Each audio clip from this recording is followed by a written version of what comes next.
O vídeo de hoje vai ser muito especial porque eu estou falando da Áustria e eu vou dar recomendação para vocês de livros da Escola Austríaca de Economia, de autores da Escola Austríaca ou de autores que nem são da Escola Austríaca, mas que o pensamento ele converge para o pensamento da Escola Austríaca de Economia. Por exemplo, Frederic Bastiat, que nasceu antes do surgimento da rede de pensamento da Escola Austríaca.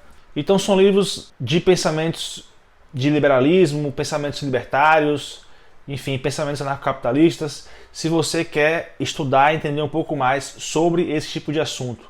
Fechado? Chega de papo então, vamos pro vídeo.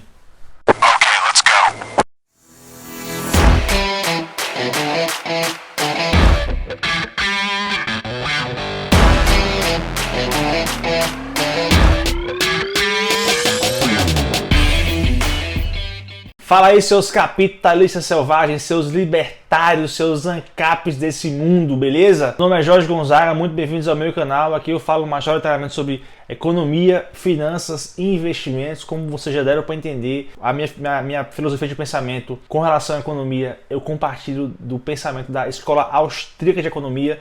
Eu falo diretamente de Graz, na Áustria. Isso é uma mera coincidência, porque eu moro aqui e eu nem vim morar aqui por causa de Escola Austríaca de Economia. Eu moro na segunda maior cidade da Áustria, Graz, é a capital da Estíria. E bom, e se você gosta do tipo de conteúdo que eu falo por aqui, que é economia, finanças, investimentos, eu te convido a se inscrever no canal. Eu sempre posto conteúdo brabo por aqui, conteúdo toda semana gratuito para vocês, para você que quer aprender, para você que quer evoluir, para você que quer melhorar a sua vida financeira, quer melhorar seus investimentos, você quer entender um pouco mais de economia, um pouco mais de escola austríaca. Então esse canal aqui é para você, me dá essa moral, que dá o maior trabalho de fazer os vídeos aqui. Eu faço tudo sozinho, faço na minha hora de descanso, depois do trabalho, dos finais de semana, tem que editar, fazer roteiro, um monte de coisa, dá o maior trabalho. Então, como agradecimento, se inscreve no canal e deixa seu like, beleza? Então vamos agora para a recomendação de livros. Um pequeno disclaimer aqui, todos os livros que eu estou falando aqui nesse vídeo, eu vou deixar um link aqui embaixo da Amazon para vocês comprarem na Amazon, que eu acho que é a melhor forma de comprar livro, tanto que eu uso o Kindle da Amazon aqui, então vocês podem comprar o livro ou digital ou físico, e esse é um link de afiliado, então se vocês comprarem por esse link, eu ganho uma pequena comissão, beleza? Mas o preço do livro é o mesmo se vocês comprarem por esse link ou não comprarem por esse link, é o preço da Amazon. O primeiro é um grande clássico. Se você pesquisar sobre recomendação de livro da Escola Austríaca, esse deve ser o primeiro da lista de um monte de gente. Foi o primeiro que eu li também, que são as 6 lições de Ludwig von Mises. Na verdade, não era nem para ser um livro, é uma transcrição de palestras que ele deu na Argentina. Então são 6 pequenas lições, e é um livro bem pequenininho, de 100 e poucas páginas. Você pode comprar na Amazon, eu vou deixar um link aqui embaixo, é um link de afiliado, então se vocês comprarem por esse link, vocês me ajudam. Ou também vocês podem achar o PDF gratuito no Instituto von Mises Brasil. Pelo menos na época que eu li, eu peguei de lá, então talvez, eu imagino que tenha ainda. As lições são capitalismo, socialismo, intervencionismo, inflação, investimento estrangeiro, políticas e ideias. E ele encerra o livro, esse capítulo de políticas e ideias, que é o último, com ideias e somente ideias podem iluminar a escuridão. Eu lembro que quando eu li isso, depois de ter lido o livro, tudo fez mais sentido. E aquilo foi o começo para mim de começar a entender liberalismo econômico, escola austríaca de economia. O segundo livro da lista é O que se vê e o que não se vê, de Frederic Bastiat, que é esse livro aqui. Não sei se vai dar para ver aí no Kindle.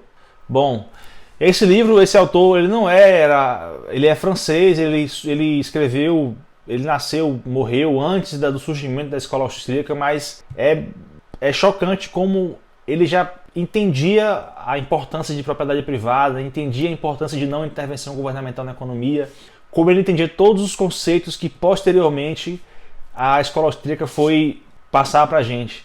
Esse livro aqui é muito simples também, muito pequeno, muito didático, e ele basicamente explica que quando o governo faz algo pela gente e a gente pensa, nossa, o governo é maravilhoso, surgiu uma ponte aqui de graça, surgiu uma escola aqui de graça, meu filho pode ir para o hospital, eu não preciso nem pagar. Isso é o que a gente vê, mas tem o que a gente não vê. Por exemplo, quando o governo constrói uma ponte num lugar, a gente pensa, nossa, agora eu posso cruzar o rio sem precisar nadar. Que maravilhoso, o governo me deu de presente uma ponte. Isso é o que você vê, mas o que você não vê é que o governo ele não produz nada, ele apenas realoca recursos, ele tira de uns para colocar em outros. Então, para aquela ponte ser construída, Alguém teve que pagar por aquilo e não foi o governo. Então, o que você não vê é quantas empresas deixaram de criar empregos para que aquela ponte fosse construída. Quantas mães não tiveram que deixar de colocar o filho numa escola melhor e talvez o filho fosse um Einstein porque ela teve que pagar um imposto maior para que aquela ponte fosse construída. Quantas pessoas deixaram de abrir uma empresa que talvez fosse gerar um produto revolucionário, criar algum valor para a população, porque ela tinha que pagar imposto, estava completamente amassada, oprimida, pagando imposto, sem conseguir juntar mais dinheiro, simplesmente porque aquela ponte tinha que ser construída. Ele até faz ele conta uma história lá, ele conta o paradoxo das janelas quebradas. Que, por exemplo, quando alguém quebra a janela de casa, e aí você tem que contratar um vidraceiro para consertar aquela janela, o que você vê é a economia que você girou ao contratar o vidraceiro. Mas depois daquele serviço, você vai ter gasto do seu dinheiro para que a sua janela ficasse do mesmo jeito que ela estava antes de quebrar. Se você simplesmente não tivesse quebrado a janela, aquele dinheiro que você usou para o vidraceiro consertar a janela, você poderia comprar um sapato. E aí o sapato, você ia dar dinheiro para o sapateiro, e o sapateiro ia ter comprado borracha do cara que faz borracha, ia ter empregado mais uma outra pessoa para fazer o cadarço e assim por diante. Então, o que você não vê é a quantidade de oportunidade que seria criada através da compra do sapato. Só que você acha bom, no paradoxo dele, as pessoas tendem a achar bom o fato da janela quebrar, porque você vai empregar alguém. Mas você não precisaria empregar o cara do vidro, porque a janela não precisava ter quebrado. E eu posso até dar um exemplo pessoal aqui sobre creches gratuitas na Áustria. A creche aqui, ela não é exatamente gratuita, mas o governo ele faz o seguinte, para todo mundo ter acesso à creche, essa é a ideia dele, esse é o que se vê, para todo mundo ter acesso à creche, direito à creche, para todos os filhos poderem ir para a creche. Os pais irão pagar para a creche dos filhos um valor proporcional ao que ele ganha de salário. Na teoria é muito lindo. Se você recebe pouco, você não precisa pagar muito para seu filho ir para a creche. Seu filho pode ir para uma creche tão boa quanto a de alguém rico, porque o cara que é rico vai pagar talvez 2, 3 vezes mais do que você, e você que é pobre vai pagar menos porque é proporcional ao seu salário, e todos os filhos estarão felizes nesse mundo de arco-íris e céu de brigadeiro indo para a creche. Na teoria isso é o que acontece, isso é o que você vê. O que você não vê é o efeito não esperado disso. Sabe qual é o efeito não esperado disso? As creches aqui, elas forçam a barra para receber crianças, filhas apenas de pais mais ricos. Porque a creche ela tem um custo operacional, ela serve para dar lucro. Quem criou a creche não quer morrer de fome, o cara quer ter um negócio rentável. Então se ele pensa, se cada criança dá para ele o mesmo trabalho, os mesmos custos, por que diabos ele vai querer uma criança que paga, sei lá, 100 euros de mensalidade quando ele pode ter uma criança que paga 400 euros de mensalidade? Não faz o menor sentido. Então isso é o que você não vê. O que você vê é um governo maravilhoso que está dando creche gratuita para todos. O terceiro livro é o livro Livre para Escolher, de Milton Friedman. Esse também foi um dos primeiros que eu li. Esse livro é espetacular. Eu deixei no Brasil lá com meu pai para ele ler também, minha irmã. Enfim, mas é um livro muito bom. É uma compilação de pensamentos dele sobre como é muito mais eficiente e como é muito melhor para o nosso bem-estar social quando a gente é livre para escolher o que a gente vai consumir, ao invés de ter um setor regulatório que escolhe pela gente e já filtra para a gente o que teoricamente é bom e ruim. Ele fala que é muito mais democrático, muito mais livre, qualquer produtor conseguir produzir o que quiser sem regulação, porque é muito mais barato, você deixa a criatividade fluir, vão aparecer muito mais empresas, e aí você pode ter 40 produtos na prateleira de um produto específico, só que quando tem regulação, você já quebra vários concorrentes, você torna muito mais difícil a pessoa empreender naquele ramo, você fica determinando o que teoricamente é bom ou ruim, o que teoricamente tem algum risco de ser consumido ou não, e aí, ao invés de você ter 40, 50 produtos para você escolher na prateleira, você vai escolher apenas 5, 7. Então ele dá vários exemplos práticos da vida real, pensando das viagens que ele fez, das visitas, dos estudos dele, mas é bem leve o livro e ele explica ele mostra vários exemplos práticos de como isso na verdade atrapalha mais do que ajuda, que seria muito melhor para o consumidor final ter acesso a escolher a grande gama de produtos possíveis. E é nesse livro também que tem aquele famoso pensamento dele das 4 formas de gastar o dinheiro. Quando você gasta o dinheiro dos outros com você vai não se importar com a quantidade que você gasta, mas você vai se importar com a qualidade do que você está comprando. Quando você gasta o dinheiro, o seu dinheiro com os outros, você não se importa tanto com a qualidade que você está comprando, mas você se importa com o tanto que você está gastando.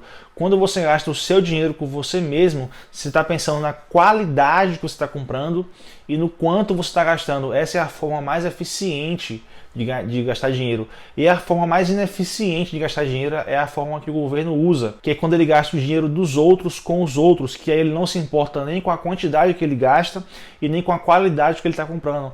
E é por isso que quando os serviços públicos, o cliente é o governo, a empresa que fornece aquele serviço público, ela não está nem aí se ela está fornecendo um bom serviço ou não, e o governo não está nem aí se ela está pagando caro por aquilo ou não. O quarto livro da lista, também do autor francês Frédéric Bastiat, é esse livro aqui, A Lei.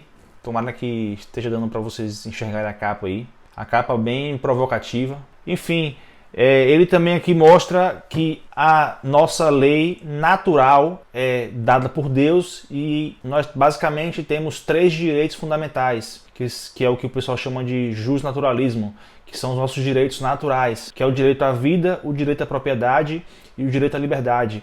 Que para que outra pessoa respeite e atenda ao meu direito à vida, é um direito negativo, ela não precisa fazer nada. Basta ela não atentar contra a minha vida. Para ela respeitar o meu direito à propriedade, basta que ela não faça nada. Basta que ela simplesmente não invada a minha casa, não tome meus bens. E para ela respeitar o meu direito à liberdade também, ela não precisa fazer nada. Basta ela não atentar contra a minha liberdade, não me colocar numa jaula, não me prender, não me sequestrar, não impor o que é que eu devo fazer, o que é que eu não devo fazer. E ele mostra que a lei como ela é hoje, as leis positivas, eu já explico a diferença entre positiva e negativa, mas as leis positivas, na verdade, são a contravenção da nossa lei natural. O que eu quero dizer com isso? Quando você coloca, por exemplo, uma lei de saúde obrigatória para todo mundo, saúde gratuita, essa lei, ela se opõe à nossa lei natural, à liberdade, propriedade e à vida. Por quê? Porque essas são leis positivas. Como é que você garante que alguém vai ter um direito à saúde ou a um direito à moradia?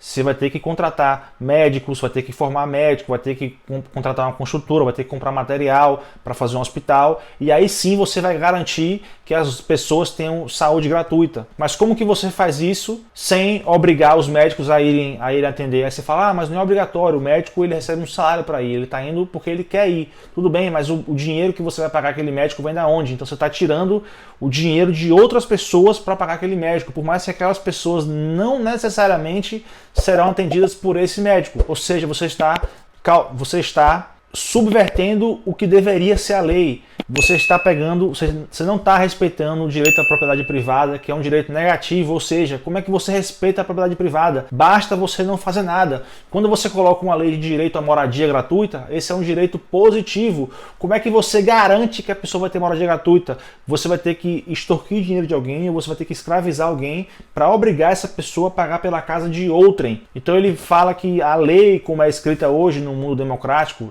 hoje não, esse livro ele é de 1800 e alguma coisa, mas ele já entendia a importância da propriedade privada, do respeito à liberdade e à vida. Então ele dizia que a lei como ela é feita hoje, escrita no papel, a Constituição, as leis do Congresso, as leis dos juízes, ela na verdade ela é uma subversão do que deveria ser a lei. Ele fala que qualquer outra lei deveria sair dessas 3 leis naturais, que é a lei, o direito à vida, o direito à liberdade e o direito à propriedade privada. Bom, o quinto livro da lista é o livro de Rothbard, que é O que o governo fez com o nosso dinheiro. E aí ele conta toda a história do surgimento do dinheiro. É um livro incrível. Ele fala da lei de Gresham, ele fala do surgimento do padrão ouro, do final do padrão ouro, das cunhagens de moeda, como que o governo inflaciona a moeda, como que o governo ele corrompe o poder de compra da moeda ao imprimir mais, ao inflacionar a moeda. Fala bastante sobre como o governo ele se financia às nossas custas, às suas custas. Ele fala sobre o entesouramento, enfim, ele explica várias dinâmicas de como o dinheiro funciona, qual a função do dinheiro. Fala que o dinheiro na verdade é uma mercadoria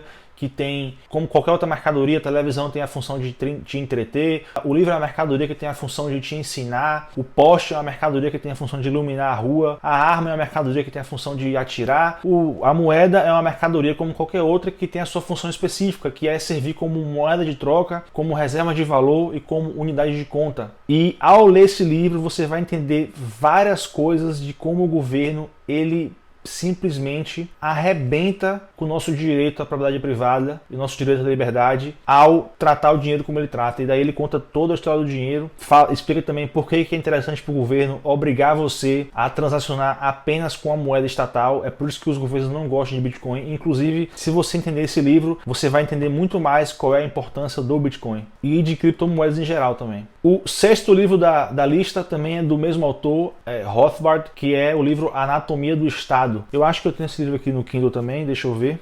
Eu acabei de achar ele aqui no Kindle, já vou mostrar a capa para vocês, mas é que eu acabei abrindo aqui num trecho muito marcante desse livro. Olha a frase: e qualquer semelhança com os tempos de hoje não é mera coincidência. Ele escreve: na guerra, o poder do Estado é levado ao limite e sob slogans de defesa e emergência, ele pode impor a tirania sobre o povo, uma tirania que talvez encontrasse resistência em tempos de paz. A guerra, pois, traz muitos benefícios ao Estado e, na verdade, a guerra moderna deixou para os povos guerreiros um legado permanente de opressão estatal sobre a sociedade. Mais do que isso, a guerra propicia ao Estado oportunidades tentadoras de conquistar territórios sobre os quais impor seu monopólio da força. É muito atual isso aqui, né? Então esse livro ele explica, ele fala muito sobre de como o Estado funciona por trás, como que o Estado ele mostra a você que ele tem interesses nobres, mas na verdade tudo que ele faz é o contrário do que ele prega. O resultado que ele vai alcançar com as medidas que ele toma serão o contrário do que na verdade ele está dizendo que vai acontecer. E como o Estado é um câncer na nossa vida que só atrapalha, só nos dá problema. Eu lembro da frase de, quando esse livro aqui, ele não fala nesse livro, mas eu sempre penso na frase de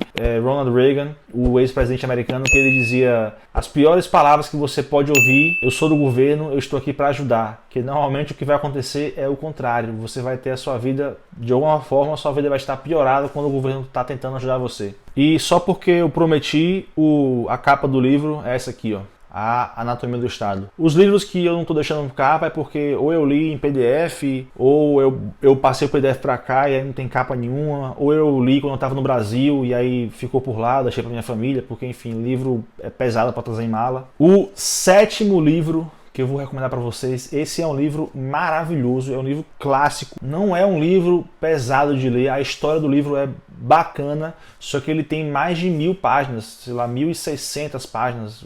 Se vocês olharem, é um monstro o livro. Chama A Revolta de Atlas, da autora russa Ayn Rand, que é uma autora, uma mulher. Esse livro, inclusive, ele é eleito nos Estados Unidos, ele é considerado o segundo livro mais importante dos Estados Unidos. Isso é muita coisa. Ele só é menos relevante do que a Bíblia. E o livro, na verdade, é uma ficção, ele não é um ensinamento, não é didático, não é nenhum conceito, é uma ficção sobre uma sociedade em que você tem algumas poucas pessoas que trabalham e que geram valor, enquanto todas as outras elas se escoram nas poucas que trabalham. E você identifica com muita coisa dos tempos de hoje, como o Estado fala assim: não, essa empresa aqui ela não pode baixar muito o preço do que ela produz, porque senão você vai quebrar as outras empresas. Quando na verdade, se ela baixa o preço do que ela produz, isso é muito bom.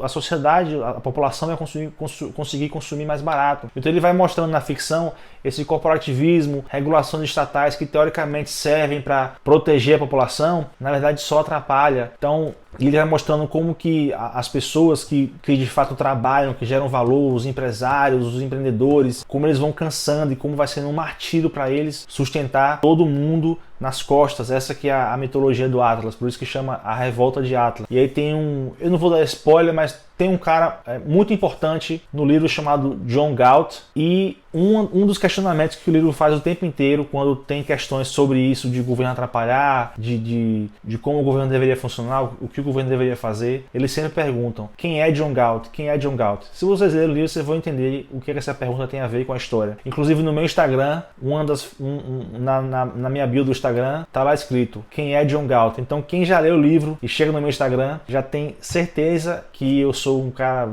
adepto da escola austríaca, libertário, enfim. E o último livro da lista é um clássico da escola austríaca, também é um monstro para se ler, que é esse livro aqui, A Ação Humana, de Ludwig von Mises. Se você quiser só ler um livro de Mises, esse aqui vai ser o livro, porque ele é o mais completo. Ele explica de forma lógica como que o sistema de preços deveria funcionar, como que intervenção não funciona. Ele vai colocando axiomas e vai provando por A mais B questões governamentais, questões de socialismo, questões de setamento de preços. É um livro até mais filosófico, assim, é muito filosófico o livro, é um livro muito pesado, você tem que ler de pouquinho em pouquinho. Assim, não dá para você ler ele, só ele, você lê um pouco dele, aí depois você lê outro para relaxar, porque ele é um livro assim, não é tão palatável, tão simples de ler, é um livro bem pesado, mas ele vai estabelecendo alguns axiomas e ele vai por A mais B, usando lógica matemática, comprovando esses axiomas. Mas é um grande clássico, e se você entender esse livro aqui, você já é avançado em escola austríaca de economia. Beleza? Bom, eu vou ficando por aqui, espero que vocês tenham gostado das dicas, da recomendação dos livros. Escreve aqui nos comentários se você já conhecia algum desses livros, se você já leu algum, ou se você vai ler. Depois você volta aqui e escreve o que você achou dos livros, caso você tenha começado a ler pela minha recomendação. Muito obrigado se você ficou até o final. Se você gostou do vídeo, se você acha que essas recomendações vão te ajudar, se inscreve no canal para acompanhar tudo que eu posto por aqui, isso também me ajuda muito. Compartilha com quem você acha que tem que ver esse vídeo, deixa o seu like, isso aumenta o alcance, o engajamento do meu vídeo. E se você não gostou do vídeo, você manda um e-mail para ninguém se importa com a sua crítica, @gmail.com. Eu vou ficando por aqui, um abraço, espalhe a palavra e tchau!